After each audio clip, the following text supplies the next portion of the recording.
Soca Vitre, le spécialiste de la menuiserie en aluminium, des volets roulants, des vitres et des rideaux métalliques. Tinella. Aza makany Kafitsuni, tongava malaky amin'ny magasin Baolay. Pour votre formation après le bac, ISA, Institut supérieur d'Antananarivo. Fantar Vokatra Natura, Isanufkar Navamni Zafka, 6 beurre de karité. Natura, le meilleur de la nature. Soca Vitre, magasin Baolay, ISA, Institut supérieur d'Antananarivo, nature, manolotra anao ny vaovao.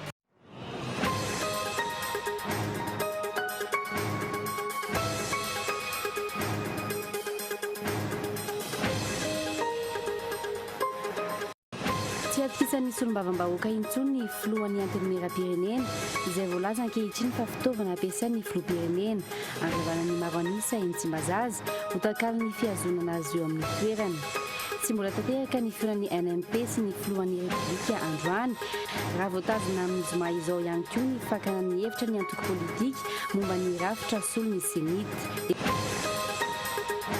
Efa indosady no simba ilay fiaramanidina Boeing 737-800 vaovao hofaina amin'ny kompania Snow. Miteraka fikorotanana amin'ny fandaram-potoana ny sidina izany na dia efa amponina aza ny sidina totosana nanomboka androany ho an'ny agence de voyage mbola tafakatra hatrany amin'ny 20% izay nanao famandria-toerana no nanafoana izany noho ny savoavory ny vato. Tafakatra 2 ny isan'ny orinasa mianaka ny tsenam-barotra Agoan ankehitriny. Tsy mbola hita mivaingana kosa ny asa ateraka izany fitombony izany. Isam-bola misongadina ny amin'ireo orinasa afakaba ireo ny tsy fanajana ny markarama sy ny fandoavana ny ora ambony ampangana ny heure supplémentaire. Nirongatra ny tsy fandriampahalemana any Ankazoambo Atsimo, androany miaramila valo no maty lavon'ny balantsiolà tamin'izany ary valo hafa no naratra. Nirongatra ihany koa ny asan-dahalo amin'ny faritra hafa ho any eto Antananarivo sy ny manodidina mahazoany ny fakanan-keriny sy ny fanafiana amin'ny tambasy. Mpanao gazety amerikanina roa no novonoan'ny lehilahy iray teo ampanaovana fampitana mivantana tany Etazonia tamin'ity volakandro ity, tany Virginie, Etazonia. Lehilahy iray antsoina hoe Brice William no voapanga no navita izany eloka izany no nilonolony teo amin'ny sy ny orinasa tserasera izay niasany. Ny Atsipiriana avy hatrany.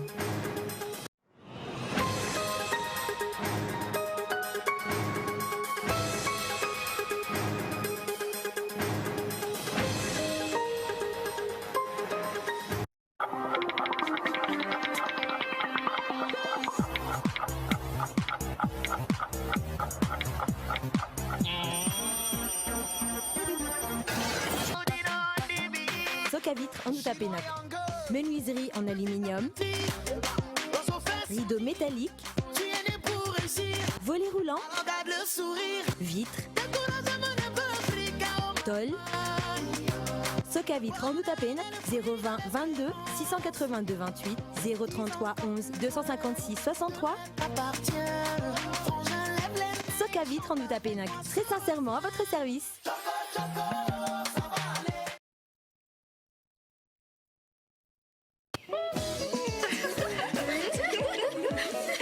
Regardez-la. Mais dites, vous préférez quel produit pour vos cheveux et votre peau?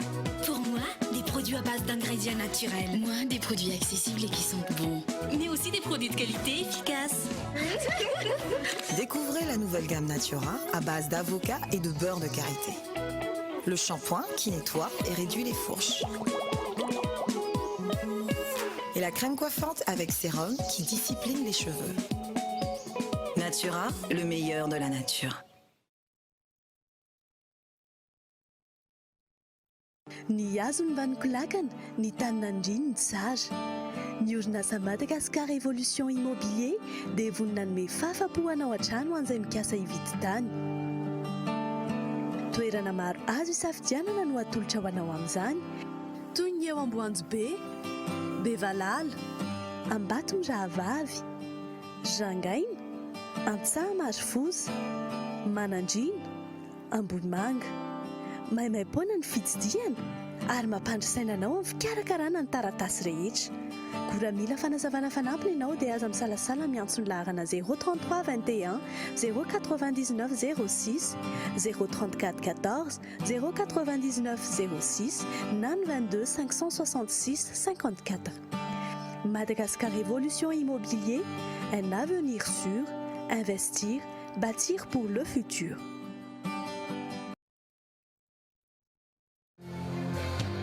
Pour votre formation après le bac, ISA, Institut supérieur d'Antananarivo Ampatsakan Ambulkanj, vous propose les modules suivants. Secrétariat de direction, bureautique, informatique, filière, gestion et management d'entreprise, commerce international et opérations douanières, commerce force de vente. Rentrée bac 2015, 2 octobre et 24 novembre pour ISA Ampatsakan, 6 octobre et 27 novembre pour ISA Ambulkanj. Pour votre formation en second cycle, ISA vous propose son lycée privé. Seconde, enseignement général, technique commerciale. Première, S, L, technique commerciale. Terminale A, C, D, technique commerciale. Matière informatique pour chaque niveau. Rentrée, octobre 2015. ISA Ampatsakan, derrière Knaps un peu flou. ISA Ambulkanj, premier tournant à gauche vers Biblav après arrêt Busté Tézanabusque 182. Contact 034 16 678 21 033 81 594 33. Lycée privé ASM Mankadvato, sekoly malagasy manara-penitra, tsy mena mitaha amin'ny any ivelany, misokatra ny taom-pianarana vaovao seconde, première, ALS, terminale, ACD. Lycée privé ASM mampiofana informatika mamaim-poana, mampiasa ny teknôlôjia avolenta amin'ny exposé sur PowerPoint, mizara tahiri-kevitra ho an'ny mpiadina baccalauréat, manampy amin'ny cours sy concours d'orthographe malagasy, français, anglisy. Toeram-pianarana milamina, misokatra ary ny fisoratana anarana, fidirana alarobia 7 octobre, lycée privé ASM Ankadvato, 034 49 687.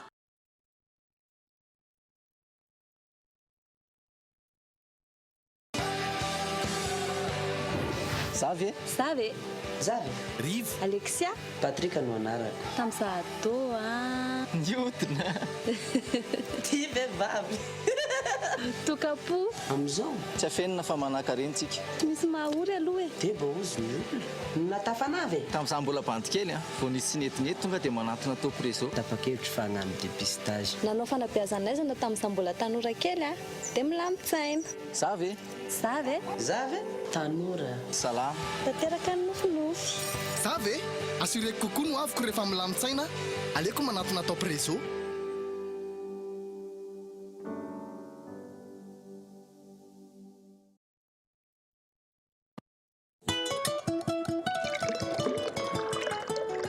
Mahavarian'Andriaty ty manadio rano. Efa fanoko isan'andro tya. Mba aiza moa zay zafikeliko zay? Ao ambadika izy neny. Le tsena ke zava ndao mba hiaraka. Io ve kila terenina foana hoe nadiovana rano? Ie, suro, ty raha jerendry. Rano efa voadio zany iny sotrondry iny. Tena voankazo tokoa ny fahasalamany zafikeliko. Tsara vinanto. Raha izany za koa zany ampiasa an'ity isan'andro. Ampiasa isan'andro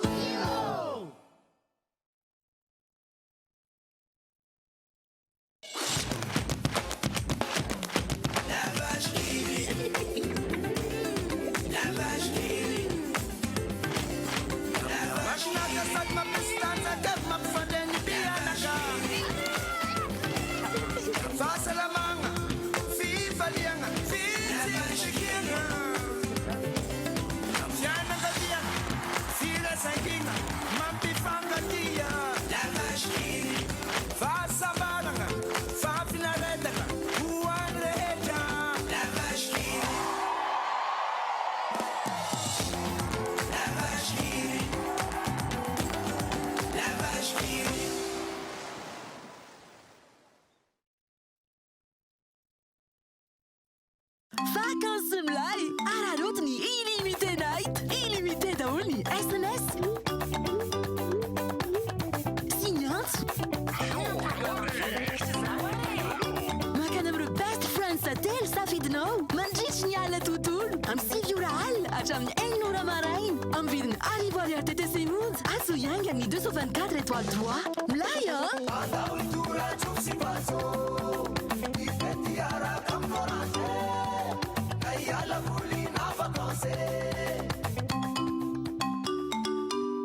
Miamanja en vacances miaraka amin'ny Orange. Miamanja ny tontolo miaraka amin'ny Orange.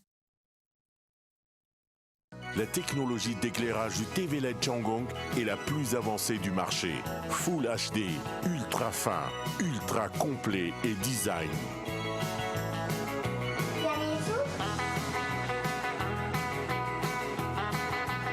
Le téléviseur LED Changgong ouvre les portes du cinéma 3D dans votre salon. TV LED Changgong, la meilleure TV à Madagascar et dans le monde entier. Baolai, toujours meilleur.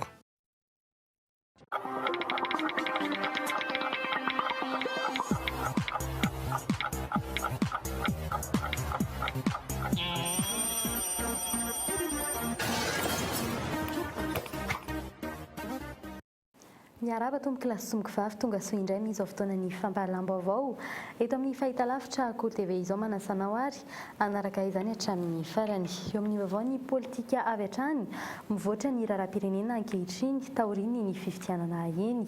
Tsy maintsy aterana ny pacte de responsabilité mialoha ny fivoriana tsy ara-potoana atao eny Tsimbazaza.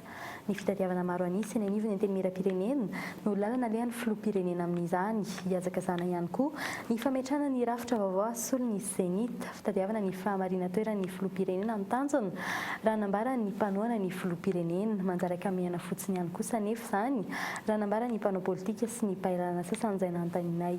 Fanadidiny Sorakotondriny. Tsy maintsy hirosona ny fitadiavana ny fahamarina toeran'ny fitondram-panjakana hoy Rivrakoto vao. Ity ministry mpanjakana ity izay sady filohan'ny Antoko SVM no isan'ireo naneho hevitra voalohany tamin'izao fiverenana ao anatin'ny fifampiresahan'ny filoham-pirenena sy ny solombavambaoaka izao taorian'ny fifidianana. Ho azy tokony hazava ny foto-kevitra hijoroan'ny tsirairay ao anatin'izao fifanarahana izao. Izay fitoniny zay zavatra lehibe zay. Na ataoko memorandum io na pacte sy ny sisa fa ny fitonina. Fantatsika fa fanavena filoham-pirenena foana zany hoe ahoana hitatsika ireny savovoro mety mbola isy ny savovoro fa maninona raha fa misy hevitra tsy mitovy nefa ndraindray tsy hevitra fototra koa ny tsy itovizana. Raha ohatra tena zay moa ny tsy itovizana hevitra fototra dia zay no mahatonga hoe alao rehefa le hevitra fototra ny tsy mitovy dia mpanohatra ianao zany. Ny fototra politika sy ny lalam-pandrenana kosa no ambaran'ny Dabera Randriamanantsoa ho isan'ny fototra mahatonga ny olana ankehitriny.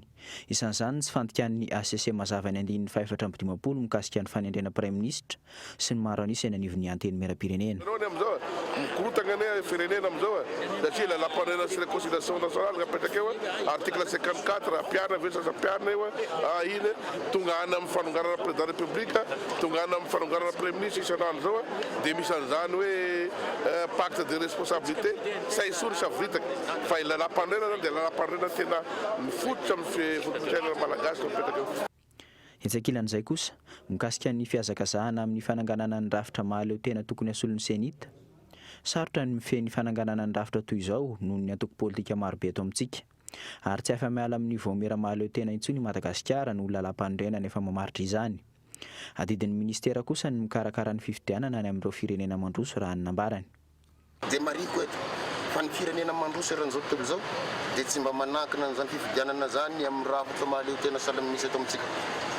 Efa nahita an'izany tsy tany France na tany Suisse na extra any Japon misy an'izany commission nationale indépendante de l'État na justice. Ny mpanao politika ihany nanapa-kevitra dia manangana rafitra mahaleo tena karakara sy sana ny fifidianana dia natsangana ny Senité ny Seni aloha dia lasa Senité dia nesorana tamin'ny ministère ny tany sy fitsinjara-pahefana ny resaka fifidianana. Hetsakilan'izay tsy mbola fantatra mazava hoe izy ireo antoko politika ho tonga andray anjara amin'ny fankankevitra momba izay rafitra vaovao izay amin'ny zoma izao. Saika iombonan'ny mariny hoe saika hevitra petatoko sy maimaika avokoa no hiazakazahana ankehitriny ary mety hiteraka savorovory tahaka izay nitranga nandritra ny fifidianana farany teo indray izany.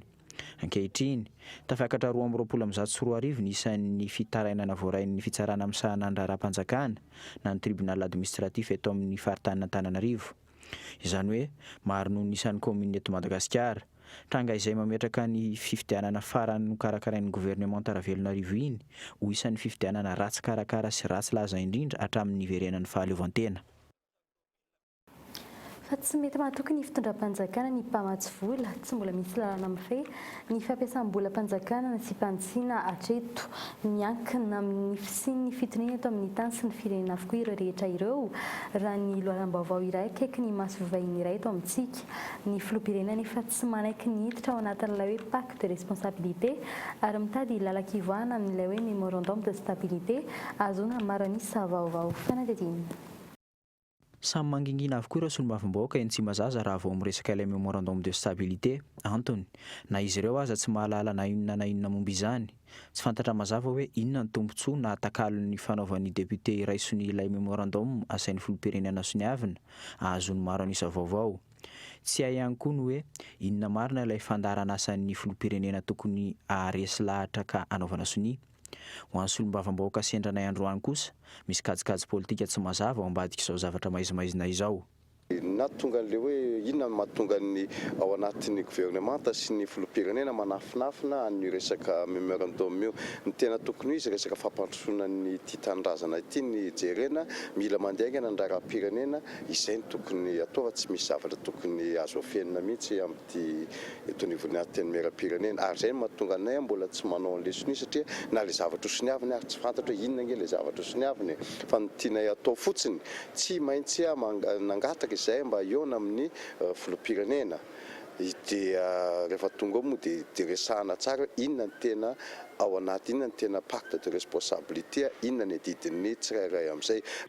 Ao anatin'izay kajy politika izay ny filohan'ny antenimieram-pirenena no isan'ny fitaovana eo am-pelantanan'ny filoham-pirenena anangonana izay sonia izay. Ankilan'izay tsy mahatoky intsony ny lidera fanilo sy ny député Jean-Marc Sarakotomamonjy ny akamaroan'ny député sy ireo anivon'ny NMP. Voapanga mivadibadika lava ireo mpanao politika ireo antony angatahan'ny député fionana mivantana amin'ny filohan'ny repoblika. Rehefa isan'ny fanambatambazana ny filohan'ny antenimieram-pirenena ankehitriny ny hoe tsy hosoloina ny mpikambana ao amin'ny bromaritry ny antenimieram-pirenena raha mahavita manangona maro anisa anoana ilay hoe fandarana asan'ny filoham-pirenena izay tsy mbola hita mazava hoe inona na inona izany. Inona no tanjon'ny filoham-pirenena ao anatin'izany? Izy sy ny filohan'ny antenimieram-pirenena ihany hatreto no any mahalala ny ao anatiny.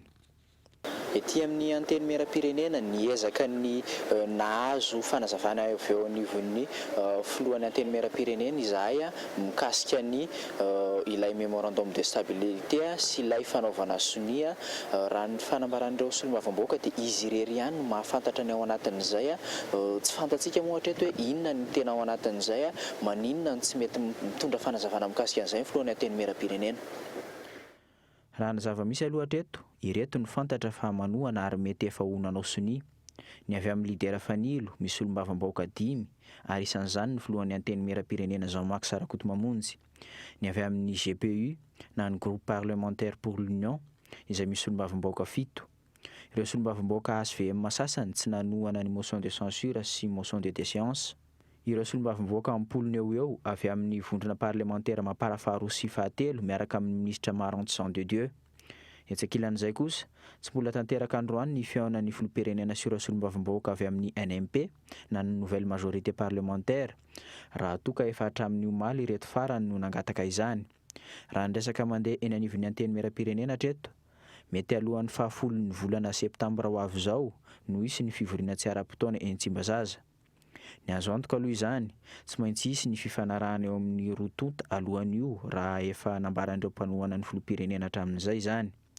Andrasana kosa ilay fihaonana eo amin'ny NMP sy ny filoham-pirenena izay mety atao rampitso indray. Vaovao mikasika ny orinasa-mpanjakana ery Madagasikara kosa milamindamindrantsy ny eo anivony ity kampany-pitaterana ity efatra amin'ny fiaramanidina no efa miasa raha toka ao anatin'ny fanamboarana indray ny iray izany hoe ilay Boeing 737-800 vaovao. 9% ny famandriham-toerana eny amin'ny agence de voyage no foana noho ny fikortana ny sidina. Raha ny fanadinana nataonay androany nandeha avokoa ny sidina rehetra 10 ny sidina anatiny ary 7 ny sidina ivelany. Ary ny andidin'izay tateriny Michel Aranartson. sidina 17 no tanterahany kompaniary Madagasikara androany sidina anatiny miisa 10 Antsiranana, Toliary, Sambava, Sainte-Marie, Toamasina, Morondava, Maroantsetra, Nosy-Be, Mahajanga. Sidina ivelan'ny 7 La Réunion, Djaoudji, Seychelles, Maurice, Johannesburg, Nairobi ary Paris. Raha toa ka 10 hatreto ny fiaramanidina ampiasainy kompania 4 amin'izay ihany no miasa. Airbus A340 manao zotra makany Europa sy Asia, ATR 2 ankoatra ireo twin manao sidina anatiny ihany. Mbola misedra fahasimbana indray ny Boeing 737-800. Araka ny fanazavana azonay, tokony sidina tany Ayaya sy Mahajanga omaly 5 simba, izany hoe indroa simba, ny sabotsy teo ary omaly. Tafajanona eto izay efa ho efatrora izay, tokony efa hoan'ny mayoty izay nefa hatramin'izao mbola ety ihany. Tsy mbola fantatra ihany koa hoe hisidina hoany ihany ve, tokony niala tamin'ny valora maraina izay dia niembotra tamin'ny iraika ambin'ny folo ora dia hatramin'izao mbola ety ihany. Tamatave à Tananarive, on devrait décoller à 8h de ce matin, donc on vient de décoller à 11h, à midi plutôt, à midi, donc c'est quand même c'est inadmissible. Mais hitako mba vaut mieux changer carrément olo jiaby agnaty bureau karaha igny mampidriky olo hafa donc io Hermad mbo misy pouvoir mba mahavita magnano avion parce que manque d'avion problème aty mandeha la réunion aty manque olo amindray retard problème maro quoi zay mbola retardé isaka miambigny isaka 15 heures aboko vao mangala avion andeha zay tsy mahay mba sûr zay azo avion tsy azo avion dia Mampanontany tena no hoe fiaramanidina efa nisy fahavoazana ve no hofain'ny Air Madagascar no efa indrosady no namboariny ilay fiaramanidina 737-800 avy any Chine. Ety ankilany na manomboka miverina amin'ny laony aza ny sidina, maro amin'ireo mpandeha tsy afa-po amin'ny tolotra omeny ity kompania nasionaly ity. Isan'ny mampalaza ratsy ny Air Madagascar ny tsy fahamatorany eo amin'ny ora iaingan'ny sidina. Hatreto mbola mitoetra olana goavana mampitaraina ireo mpanjifa izany.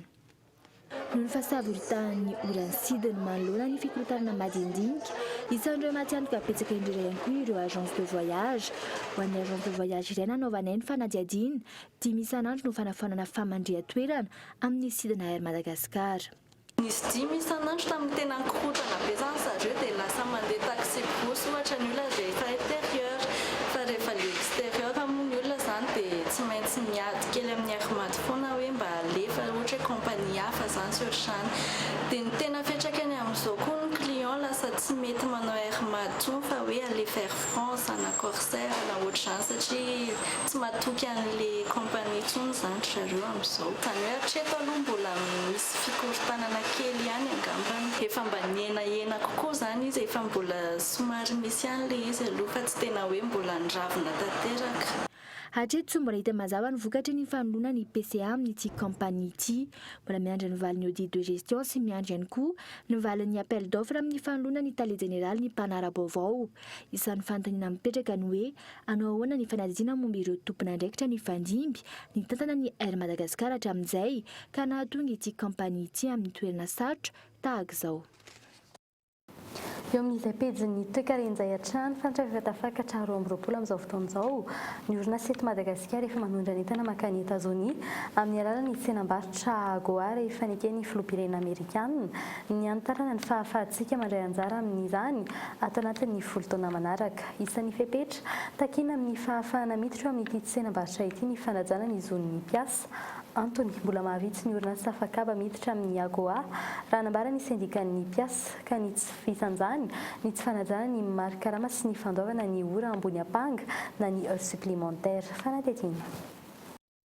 Fampiarana ny karama farany ambany 3 alina sy 1 hetsy ariary sy fandovana ny ora ambony apanga 30 hatramin'ny 100 isanjato arakaraky ny karama sy ny ora ary ny vaninandro iasana.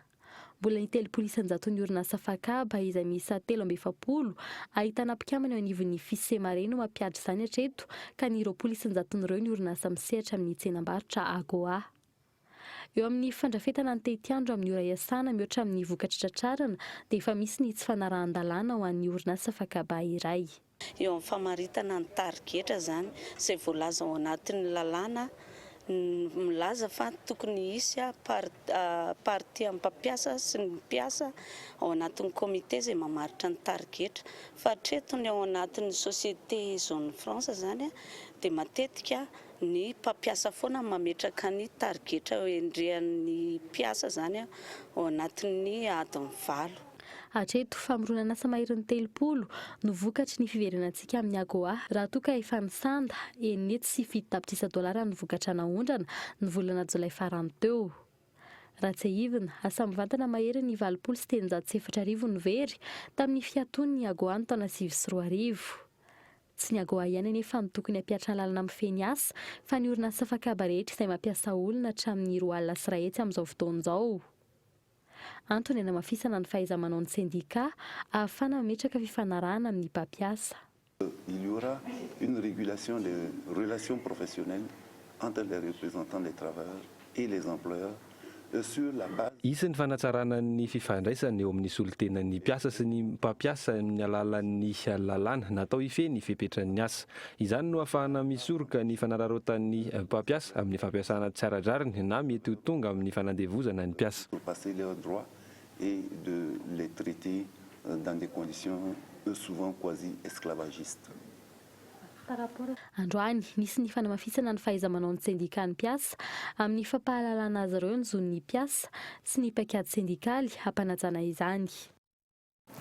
Eo amin'ny vavaon'ny fahasalamana kosa indray olona 12 no nahitana trangana retina pesta ao amin'izao fotoana izao amin'ny distrikan'ny Moramanga ao amin'ny faritra Alaotra Mangoro. Olona 8 no efa maty n'ity aretina ity, ny 4 maty tao amin'ny hopitaly Moramanga ary ny 4 taty ivelan'ny hopitaly tao amin'ny Fokotany Tsiazipody, komina Pasipotsy Gara. Ireo tranga rehetra ireo dia nahitana soritra aretina pesta retitratra na tao amin'ny hopitaly zany na ny taty ivelany, ary ny fitilinana ny test de diagnostic rapide de la peste dia nanamarina izany. Nisy ny fandraisana tanana ny marary sy ny olona ny fampikasika taminy tao amin'ny hopitaly sy tany amin'ny tanàna ny Aviny izay nataony tompon'andraikitra ao amin'ny Sapararany distrikaamisana ny fahasalamam-bahoaka. Nalevina niritra ny olona 4 maty tao amin'ny hopitaly. Androany 20 Aogositra dia nanambarany avy anivony eo MS fa hanome fanafody anatevena ny tahiry-panafody hoentina mandray an-tanana mararin'ny pesta, fanafody streptomycine miisa 10 sy 2 alina flacon. Eo amin'ny pejin'ny sosialy izay hatrany mirongatra ny tsy fandriam-pahalemana any Ankazo Atsimo androany miaramila 8 no maty lavo ny balan'ny jiolahy tamin'izany ary 7 hafa naratra. Dahalo iray kosa no maty ary 4 naratra. Mirongatra ihany koa ny asan-dahalo amin'ny faritra hafa ho any Antananarivo sy ny manodidina mahazo vana ny fakanan-keriny sy ny fanafiana amin'ny Tambasy. Ary any andindin'izay tateriny Gaetan Ndretsilavo. Androany tamin'ny 10 ora tany amin'ny Fokotanin'ny Ankilimasy, komina Mahabo, distrikana Ankazo Atsimo, dahalo mahery ny 50 isa no indray nanafika sy nangalatromby amanjatony tao amin'ity Fokotany ity. Taorian'izay niditra nitsehatra nanenjika azy ireo ny mpitandro filaminana izay nandeha fiarabe. Araka ny ampambaovao azonay androany, nisy fifandonana teo amin'ireo dahalo sy ny miaramila. Nandrasan'ireo dahalo ny fiarabe nitondra azy ireo ary teo no raikitra ny ambuskady. Vokany, raha ny vaovao azo hatreto, miaramila 8 no maty ary 8 hafa no naratra raha toa ka dahalo iray no maty ary 4 hafa no naratra. Mandry tsy lavo loha araka izany ny ponina ary manjaka tanteraka ny tsy fandriam-pahalemana any atsimon'ny nosy ankehitriny. Saika manerana ny nosy anefa no tsikaritra io resaka tsy fandriam-pahalemana io izay lasa mahazo laka ankehitriny. Voalaza amin'ny haino manjery sy ny gazety mpiseho isan'andro ny tranga fanafiana, vakitrano, von'olona ary posy sy fanendahana ary sito mahery fakanan-keriny. Ohatra ny hoe nalefa ny tsy afahy karana nahafaty tovolahy nampiaraka, mpanao sito mahery, vehivavy 17 taona isan'ny mpanao asa ratsy. Hita teny Nosy avaratra ny fiara 4x4 nitondran'ireo mpakan-keriny ilay karana teny Soafy Masoandro. Folo lahy indray voatifitra tany Mainty Rano. Isan'ny voatonona ho mampiorohoro, mamono, manao herisetra ihany koa ny tafika. Raha ireo tranga miseho ireo no jerena, mazava fa tsy mandry fahalemana ny tany ary tsy mba halatra sy asan-jolahy tsotsotra intsony no mitranga ankehitriny. Mbola izy tompon'andraiki-panjakana asa ilaza ihany ve fa milamina tsara ny firenena. Mbola izy tompon'andraiki-panjakana asa iteny ihany koa fa radio vahiny avokoa no haino ny olon-drehetra ankoatra azy. Inona no lahara-pahamehana, inona no asa atao mba hisongadina ny asa amin'ireny lahara-pahamehana irairaina ireny. Very fanahy mbola velona ny mpiaramonina. Aizo ny nalehan'ilay vola 20 miliara ariary nanovana ny fon'ireo nambara fa dahalo tany Atsimo. Inona ny vokany ankehitriny? Isan'ireo firenena maro manamboninahitra indrindra Madagasikara aty Afrika. Manamboninahitra ambony ao amin'ny tafika ihany koa ny Prime Ministre. Everina araka izany fa ahita vahaolana aingana sy maharitra momba ity raharaha ity ny tompon'andraikitra Isa Jokajiny.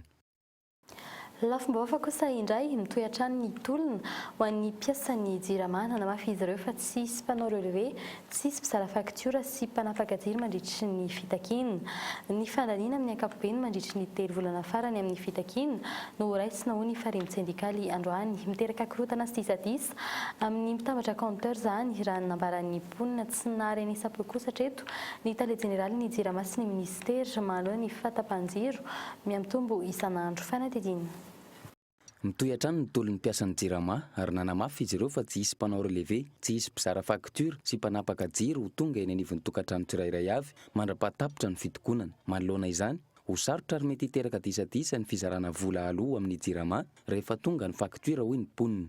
Tena mampisy korotana raha ohatra hoe mitambatra 2 volana rehefa manahirana mizara azy maika hoe 2 volana na mitambatra 3 volana rehefa enjakenjana ihany amin'ny fiaramana hitanao moa samana le fiaramany le aty amin'ny tanàna dia manahirana ihany raha ohatra hoe jiro 2 volana izany mbola izara 3 na anina dia lasa tsy mahalo re dia tsy maintsy tsovena indray le amin'le manaraka.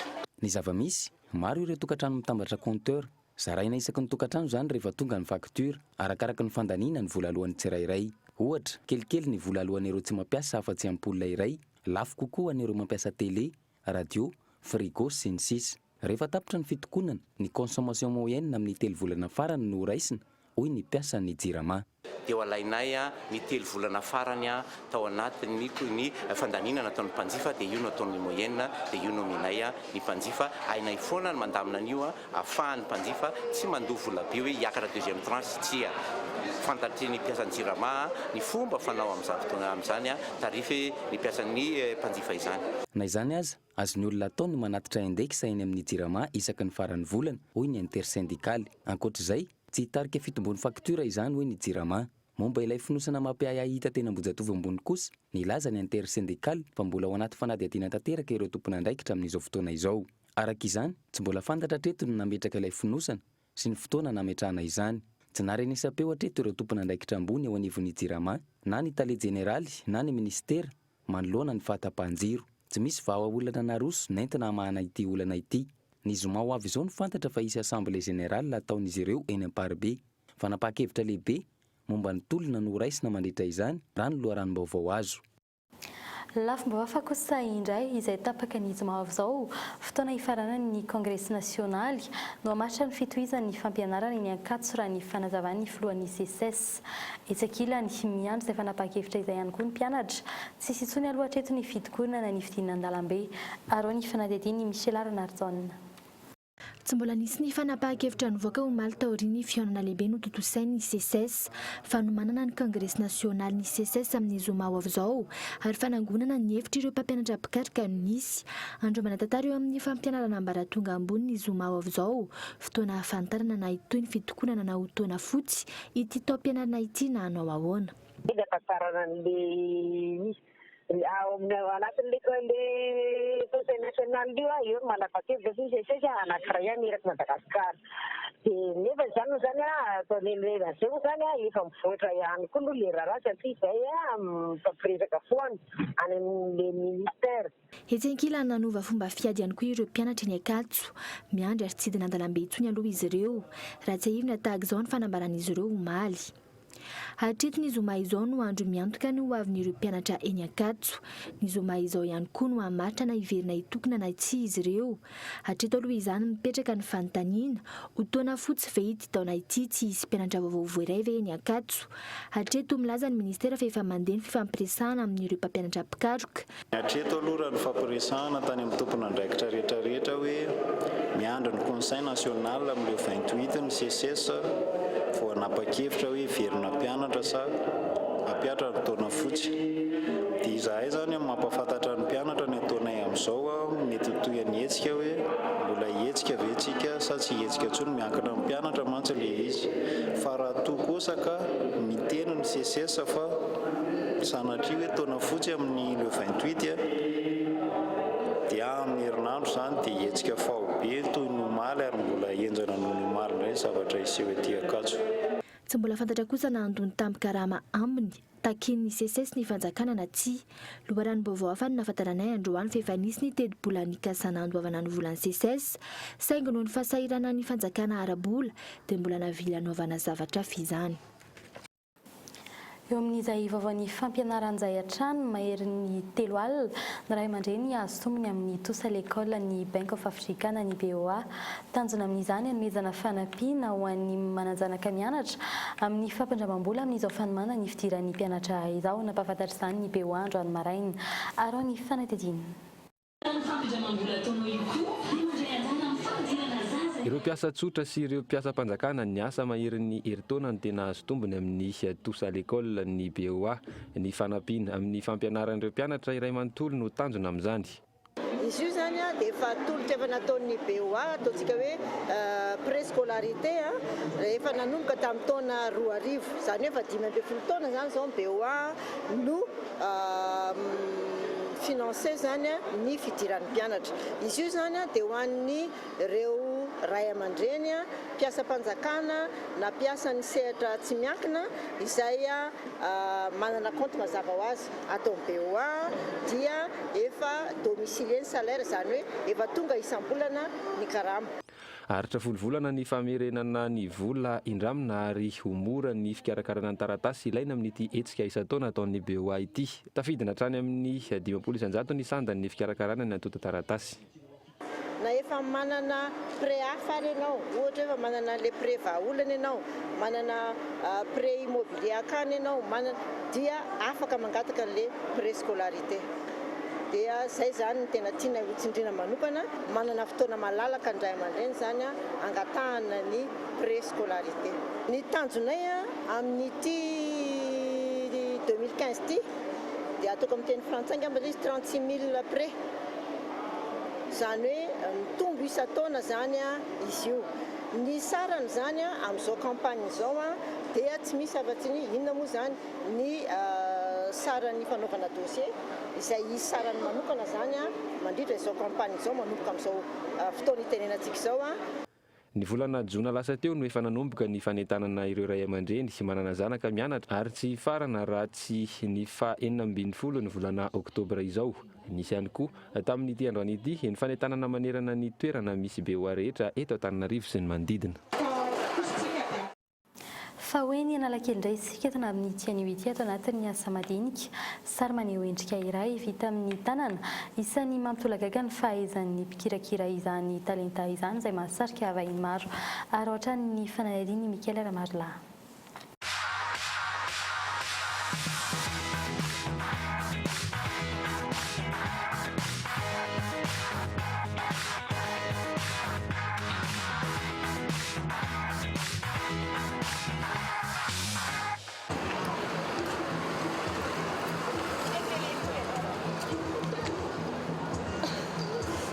Ny fanandratana ny asa tanana malagasy isan'ny lohahevitra entin'ny fanahy mpanao sary ety Analakely izany. Miaingy amin'ny haingam-panahy ny asa rehetra, mila filaminan-tsaina ary famatorana tanteraka ny asa amin'ny famoahana ireo zavakanto maro ireo.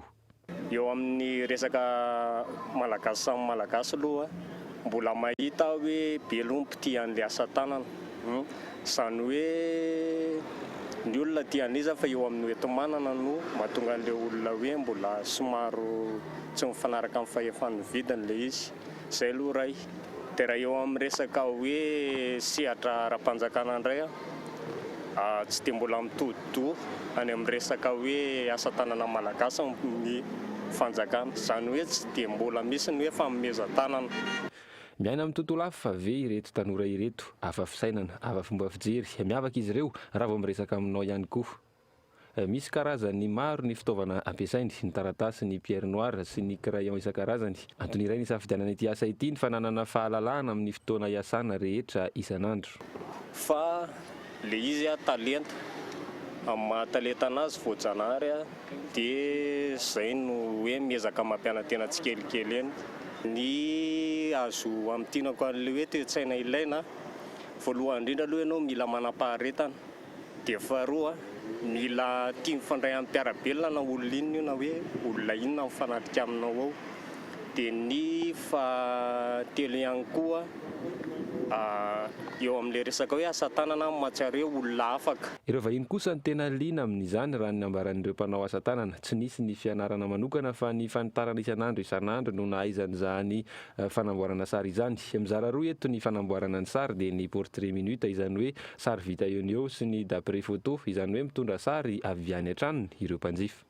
Ny portrait minute ressemblance no enjehany ao anatiny na ilay fitovineny, fa ny portrait d'après photo ao ihany le ressemblance, zany hoe ny tena tratrarina amin'ny resaka hoe portrait, fa ny finition mafimafy kokoa, zany hoe vita finition kokoa le d'après photo. Tsy mijanona manamboatra sary izy ireo ary maharitra 30 minitra hatramin'ny 2 andro ny fanamboarana ny sary iray arakaraka ny tadiavin'ireo mpanjifa. Manomboka amin'ny 2 alina ariary hatramin'ny 5 alina sy 2 hetsy ariary kosa ny fanamboarana sary iray. Ny mba isian'ny toerana iray iraisan'ny mpanao sary rehetra kosa no mba nofinofin'ireo mpanakanto amin'ny sary ety Analakely. Eo amin'ny vavany kolontsaina kosa indray iompana amin'ny asa sosialy sy ny fanatsarana ny tontolon'ny dia ataon'ny fikambanana CID Madagasikara ny vola azo amin'ny alahady 30 aogositra ho avy izao amin'ny 4 arivo etsy amin'ny lapan'ny kolontsaina sy ny fanatanjahantena Mahamasina. Amakisehatra amin'izany ny mpandihy malagasy anoho izany ny troupe dependance izay ahitana ny mpandihy matianina ao amin'ny fananana frantsay danse avec les stars. Arao ny fanadihadiny Narendra Randrenimanana.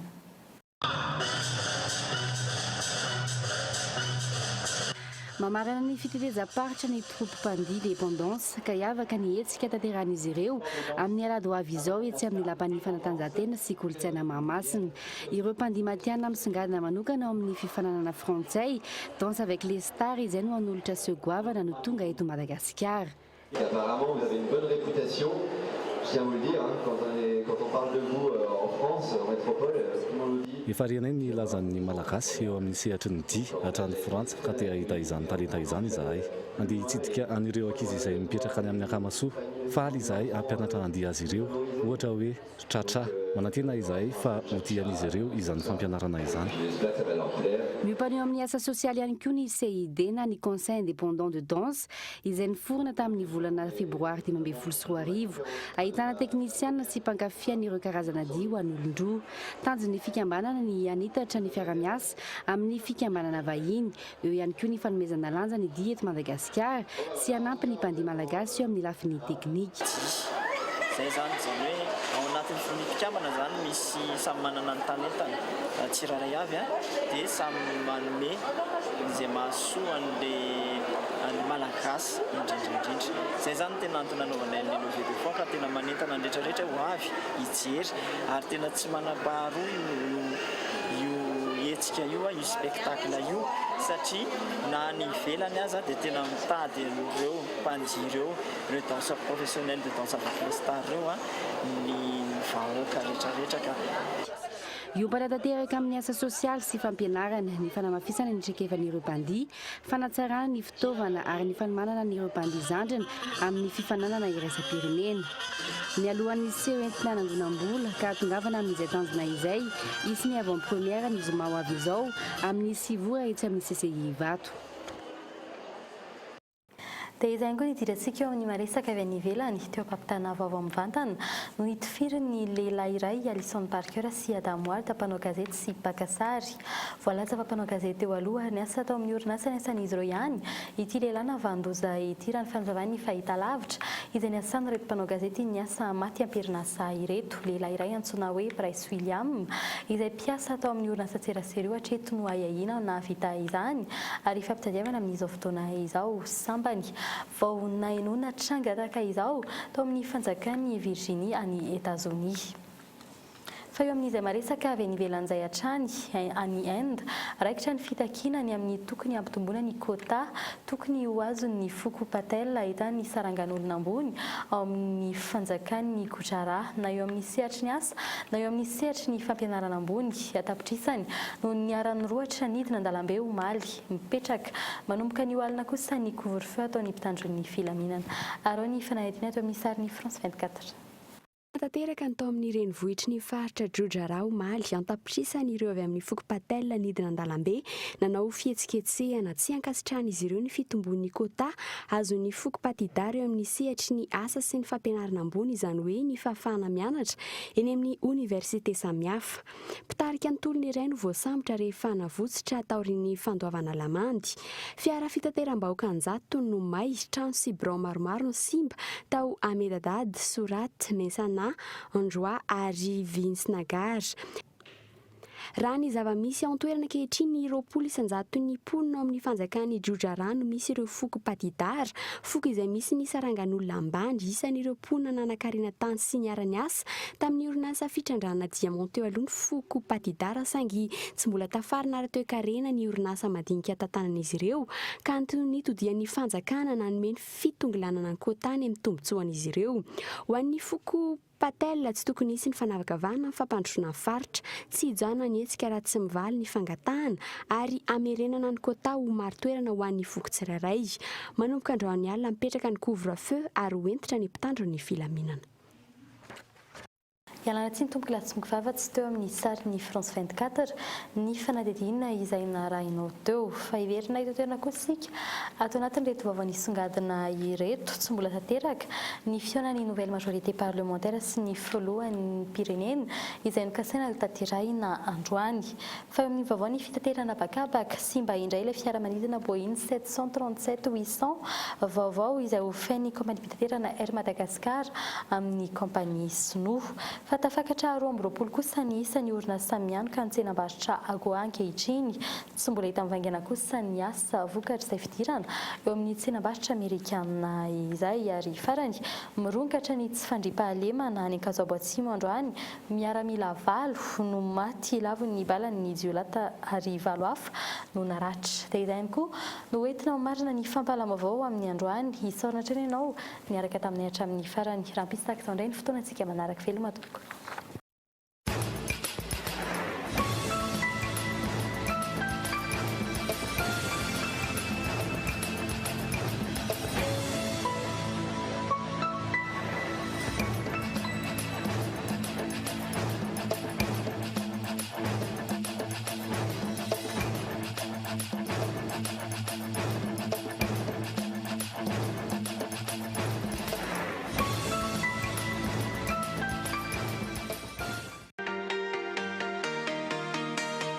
Vitre, le spécialiste de la menuiserie en aluminium, des volets roulants, des vitres et des rideaux métalliques. Tinella. Aza makany kafitsony, tongava malaky amin'ny magasin Baolay.